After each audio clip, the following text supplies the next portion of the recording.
This is Jeffrey Tucker. Good to see you tonight. Hey, thank you for having me on. Well, I think the last time we bumped into each other was in Atlanta. You came through and visited our fun group Anarchy in Atlanta. Yeah, that was a good time. Actually, I was really excited to come there and get some pizza and hang out with everybody and spread a little bit. It's a kind of a funny open source group. We established Anarchy in Atlanta and said, okay, all anarchists, anybody interested in anarchism, if you want to come, be there every Wednesday night forever. And every Wednesday night there's a different kind of group there. It's a lot of fun. I enjoy it. Yeah, it was a great time. Yeah. So you've got a new book out, and you brought copies of it with you to Atlanta, called "The Conscious Resistance." You want to tell me about what led to it? Yeah, sure. So the book came out earlier this year in April, and it's co-written by myself and John Vibes, an author, anarchist out of Maryland. And we've been working on this book, actually working on it since last October. It took us about 8 months, but the conversations that led to the book have been taking place between the two of us for a couple of years now. And we just met randomly through voluntarism and started to realize that we both had interest in not only the principles of anarchy and the non-aggression principle and these ideas, but also we're interested in things like psychedelics and cannabis and into shamanism and just exploring spirituality and those different worlds. I've been interested in Buddhism for a long time, and John has his own interests in those worlds as well. So the conversations over time just sort of developed, and he came down to Houston for a couple of weeks, and we realized we had a book to put together, and so we started doing it. And I'm excited about it. We love sharing it. It's, as far as I can tell, it's one of the first books that's written that touches on anarchy and the intersections of spirituality and religions, and just kind of bringing together all these varied ideas. Well, I liked how you covered so many different religious traditions in the book. I mean, you have a chapter on virtually everything, in a way. And for me, it's awesome, because my own conception of anarchism is it's the only real clear way to understand the world.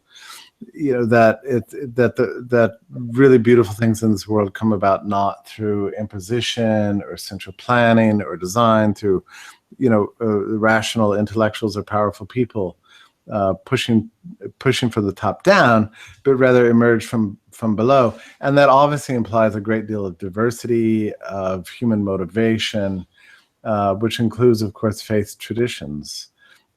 So I was glad to see you sort of unearth the inherent anarchism in so many different perspectives.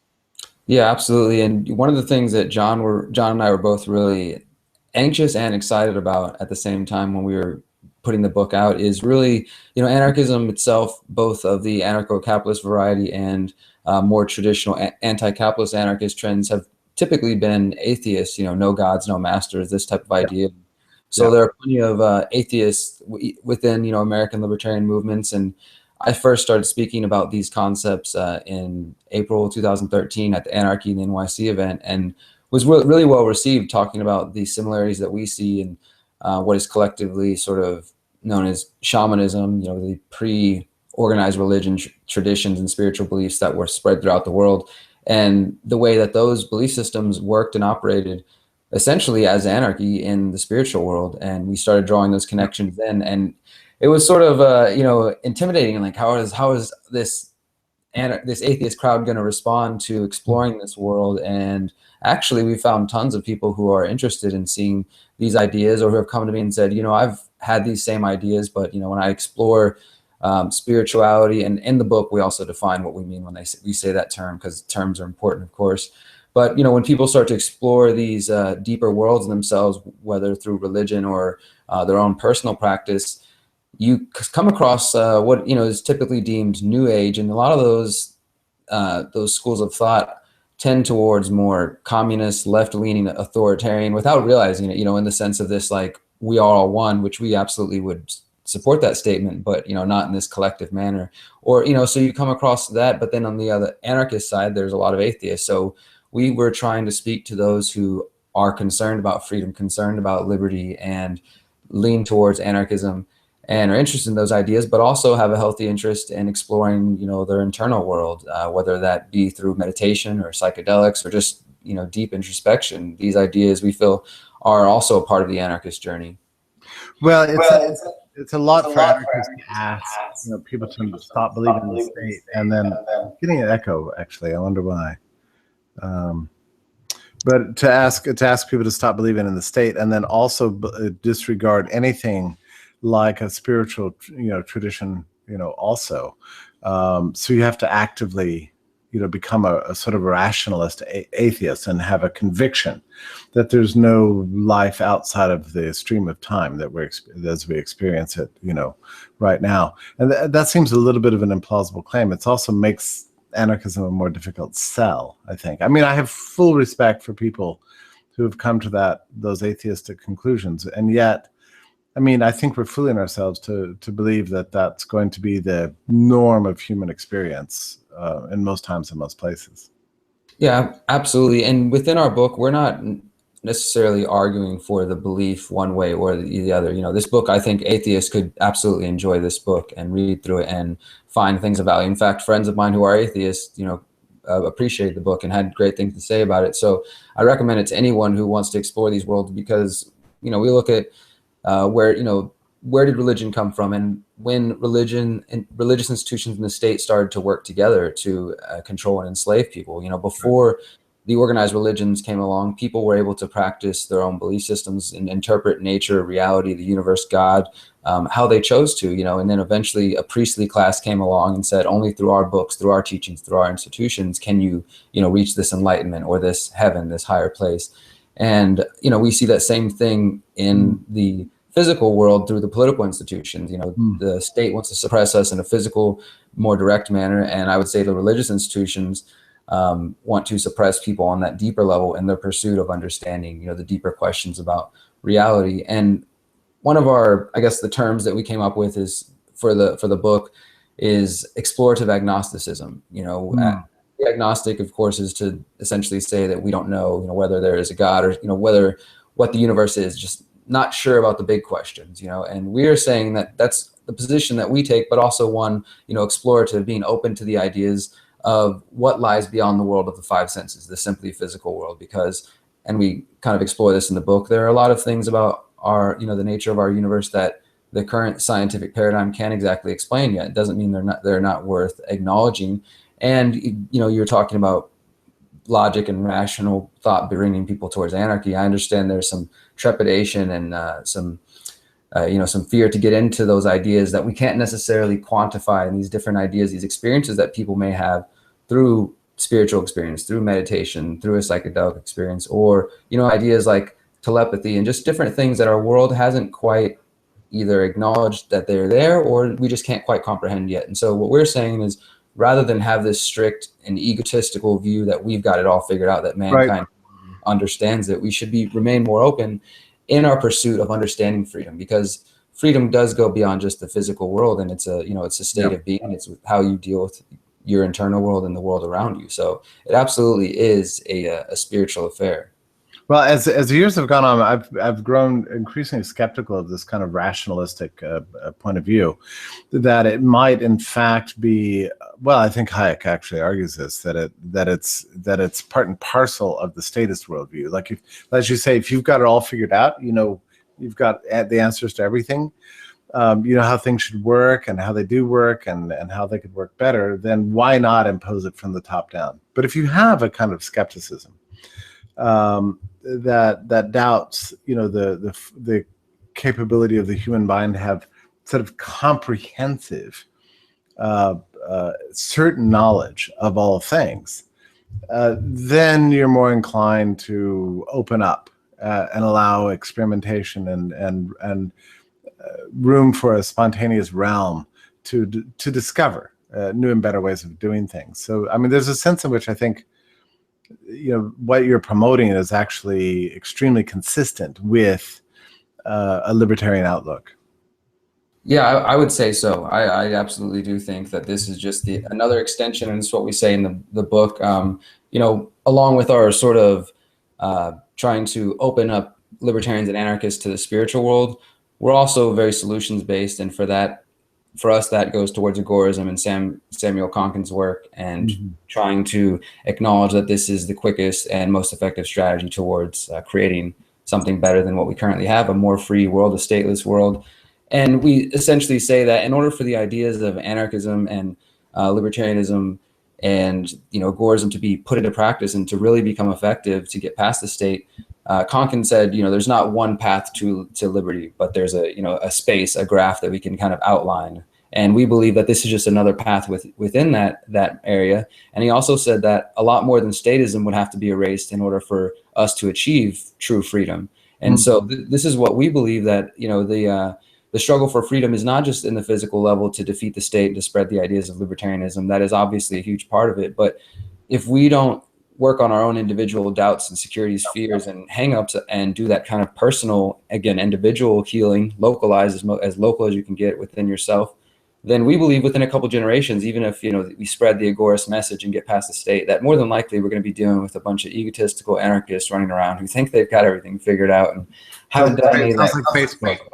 Yeah, exactly. Facebook in real life. We'll be dealing with all this ego. So we absolutely think that it is important and inherent for anarchists and libertarians to be aware of things like nonviolent communication, peaceful parenting, doing internal work, whatever that may look like. We sort of go through a bunch of examples and also give a bit of biographical info, like how we came into this info, what brought us towards meditation and these ideas, and try to make it a bit personal to show that the path that you can take to elevate your understanding of freedom and to take it past just the physical level. If you don't mind, I'd like to read you just this one section out of the chapter on shamanism and anarchy. This is what you were just talking about. The second chapter or the second part of the book deals with the intersections of different religions and spiritual beliefs in anarchism. The first chapter is called The Intersections of Shamanism and Anarchism.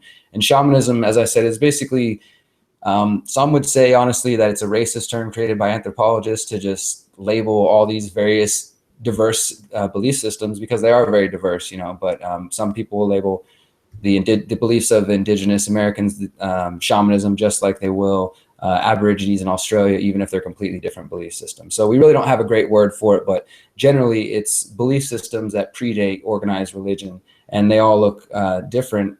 And anthropologist Michael Harner, in his essay he wrote called Shaman's Path, he basically discussed why he believed shamanism was a threat to the ruling class. And he says, a reason it was wiped out is because it undermines the authority of the state and church. To have hundreds and thousands of prophets running around on the loose, in shamanism, everyone is his or her own prophet, getting spiritual validation directly from the highest sources.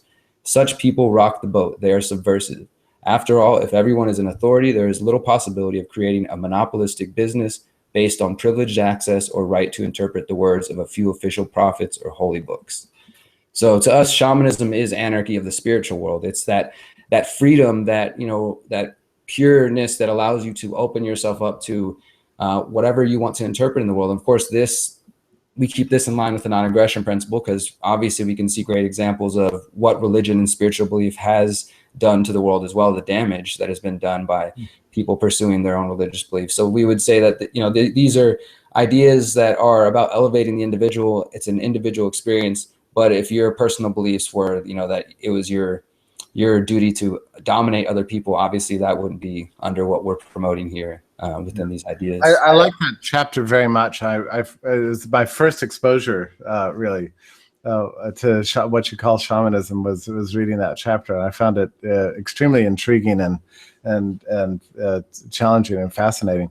Yeah, I just the other day reread Rosewater Lane's book called The Discovery of Freedom. I don't know if you've ever bumped into it, but she discusses the origin of Islam in very similar terms. It comes about, at the Rome has collapsed. The old Roman Empire has collapsed, and you have this sort of nascent church, Catholic Church, emerging as a kind of an attempt to reproduce the Roman governmental structures. So instead of the Caesar, you have the Pope, and and instead of Caesar's going to heaven, you have saints in heaven. Instead of the old Roman religion, you've got a recreation under the rubric of Christianity. And there's no question whether you're Catholic or not, and I am, you'd be foolish not to recognize the analogies between the monopolistic, sort of domineering spirit that emerges in the 4th and 5th centuries and Roman Catholicism and its relationship between that and the ancient religions of state worship. It's there. and it's undeniable, and it's just a fact. And so Islam comes about as a kind of an individualist creed, to defy both church and state and all powers on earth, and insists on, the capacity of the individual to understand God, directly outside of institutions. And it was also very much a kind of a nonviolent creed, that develops within the early years of Islam, leading, as Roosevelt Lane said, to 7 years of peace and tolerance in Spain, giving birth to modernity as we know it. But it's a very, especially these days, a very challenging sort of reinterpretation of history.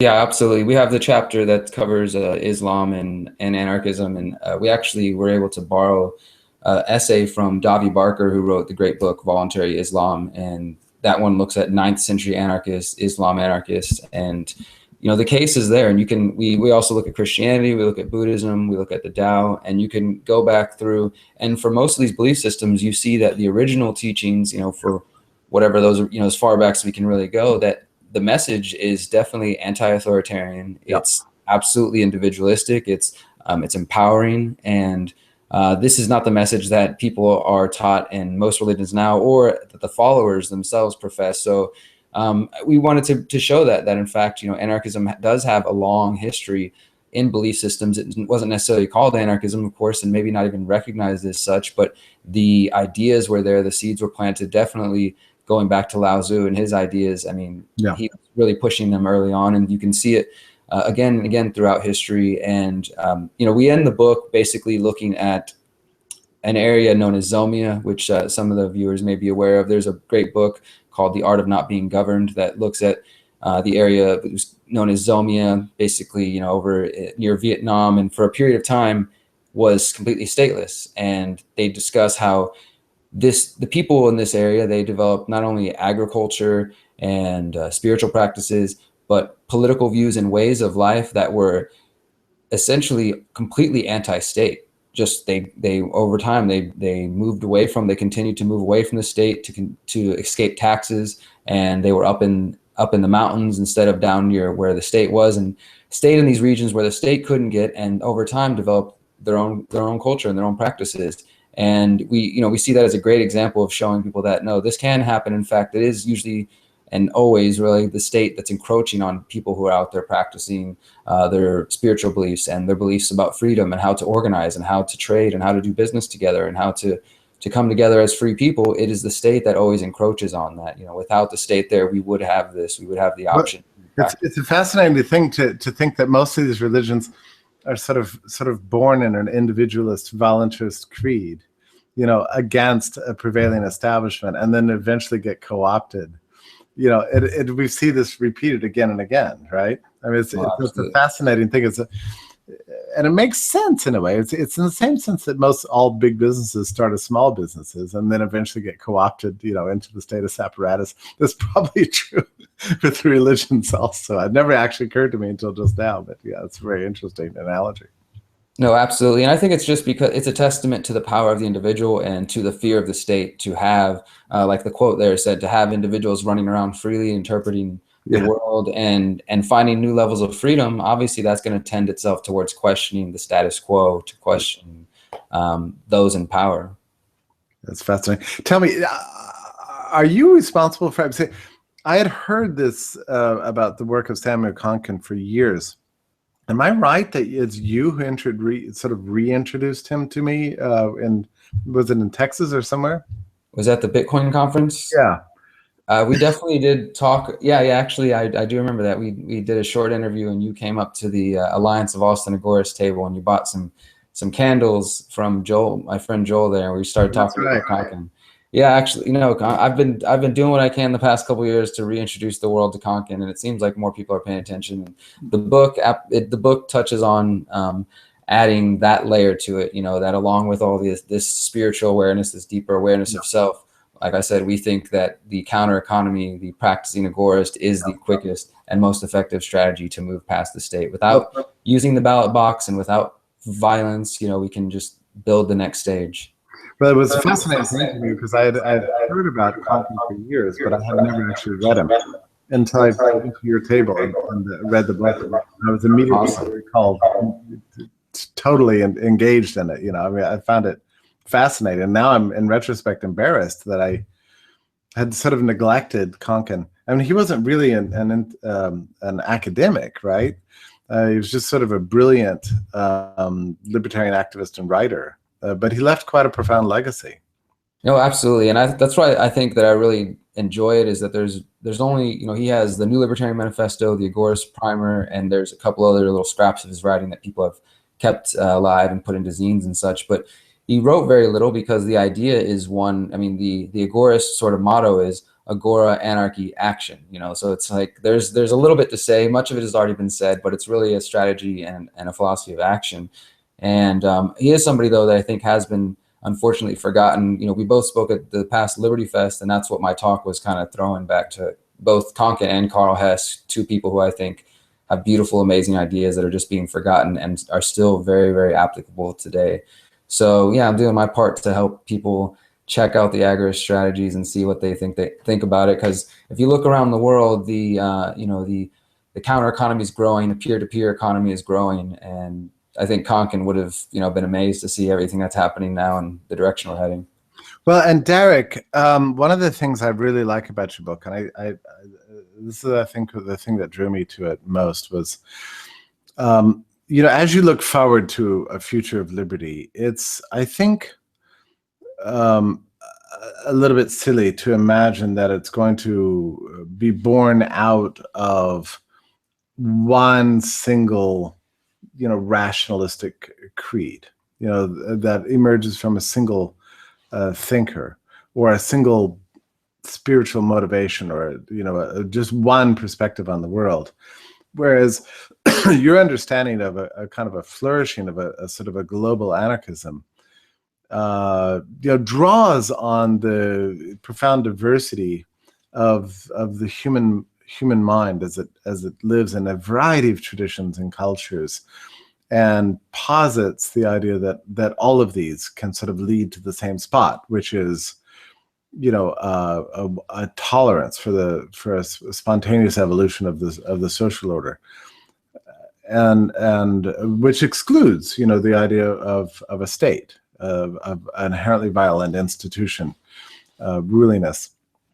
And I found that very, very interesting, because it takes us away from, I think, a habit that we as libertarians have, and trying to seize on a single thinker and go, oh, this is the one ethical theory, you know, this is the one philosophy we need to have in order to have anarchism. Which, if you think about it, you know, it's enough to say, let's abolish the state. It's another thing if you really think you have to convince the whole world of, say, ethical egoism, you know, of the objectivist variety, you know, that creates, you know, seemingly insurmountable barriers to ever realizing freedom in the real world. Absolutely. I think it's important to just live what you believe in and to create it in that way. And John and I, both within the book, we're definitely pushing a panarchist, anarchist without adjectives, without hyphens message, trying to call people who are generally anti-authoritarian, anti-state, pro-freedom, pro-individual to, you know, to come together and really form a banner of people who are focusing on these solutions. And I think that, you know, the strategy of agorism is one that can unite people across the spectrum. You don't have to be an anarcho-capitalist to participate in black and gray markets. You know, you can be somebody of a different economic background. And that's really what we're trying to get to, is finding the areas that we can work together. Because I also do think that even if, you know, within our particular movement, there tends to be a focus on, you know, market anarchy and these ideas that I absolutely do support and believe in, I also recognize that there are so many people in this world dealing with various struggles, revolutionary struggles, fights for their life, that have completely different environments, upbringings, you know, resources. So their ideas, their vision of freedom is going to be